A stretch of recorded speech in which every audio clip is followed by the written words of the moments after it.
رمضان میں مرنے والے کی کوئی زائد فضیلت ہے کیا؟ اس سے حساب و کتاب نہیں ہوتا؟ محمد اویس انڈیا سے۔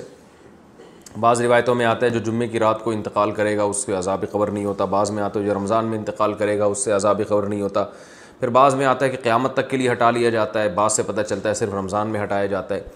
لیکن اس بارے میں جتنی روایتیں سب ضعیف ہیں اور بہت زیادہ ضعیف ہیں، تھوڑی بہت ضعیف بھی نہیں ہیں۔ تو بعض علماء نے دیکھا کہ چلو روایتیں ہیں، اللہ کی رحمت سے امید کی جا سکتی ہے کہ بخشش ہو جائے گی، لیکن حقیقت جو ہے نا دلائل کی قوت کی روح سے ان روایتوں میں جان نہیں ہے۔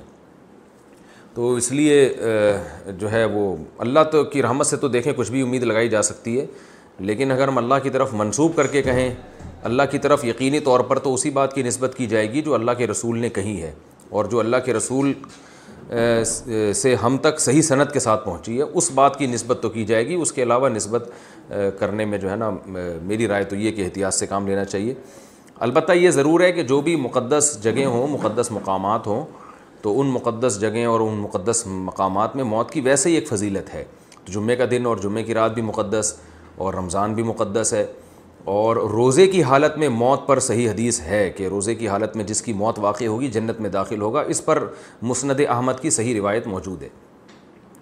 تو اور رمضان میں اگر کوئی کسی کی موت واقع ہوتی ہے تو ہم اللہ کی رحمت سے امید کر سکتے ہیں کہ اس پر رحمت زیادہ ہوگی، جیسے مدینہ میں موت ہے، مکہ میں موت ہے، یا جنت البقیع میں دفن ہونا، یہ سب فضیلت والی چیزیں تو اللہ کی رحمت سے امید کی جا سکتی ہے۔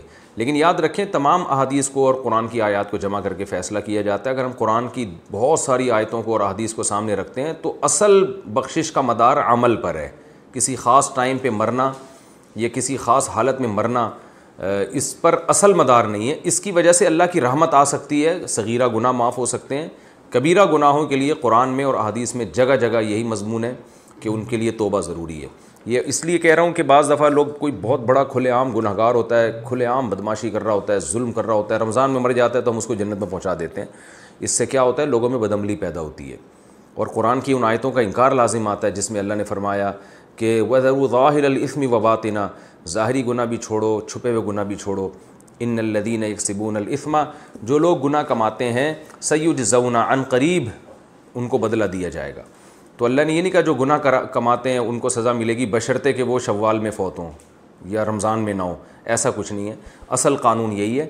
باقی جو روایات میں آتا ہے کہ روزے کی حالت میں موت واقع ہوئی تو مبارک موت ہے، عبادت کرتے ہوئے دنیا سے جا رہا ہے تو اللہ سے امید کی جا سکتی ہے، لیکن اصول اور ضابطہ بہرحال یہی ہے کہ جب تک گناہوں سے توبہ نہیں کرے گا بخشش نہیں ہوگی۔ تو اس میں صغیرہ گناہ مراد ہوتے ہیں۔ دخل الجنہ کا مطلب یہ کہ اس کے اگر صغیرہ گناہ جو بہت کثرت سے تھے، رکاوٹ بن رہے تھے، تو اللہ اس کو صغیرہ گناہوں کو معاف کر کے جنت میں داخل کر دے گا، یہ اللہ سے امید ہے۔ تو خلاصہ یہ نکلا کہ روزے کی حالت میں موت اگر ہوتی ہے تو اس کی فضیلت تو صحیح حدیث میں واقع ہوئی ہے۔ خاص رمضان میں موت واقع ہونا یا جمعے کی رات کو موت واقع ہونا، اس کی فضیلت کسی صحیح حدیث میں نہیں ہے، نہ لیلۃ القدر میں موت کی فضیلت کسی صحیح حدیث میں ہے۔ لیکن یہ ویسے شریعت میں ایک بات ثابت ہے کہ فضیلت والے دن یا فضیلت والی رات میں انتقال میں اللہ کی رحمت کی امید کی جا سکتی ہے۔ البتہ بعض علماء دوسری طرف بھی گئے ہیں، تو اختلافی مسئلہ ہے، جس عالم کی رائے زیادہ سمجھ میں آتی ہے اس کو فالو کر لینا چاہیے۔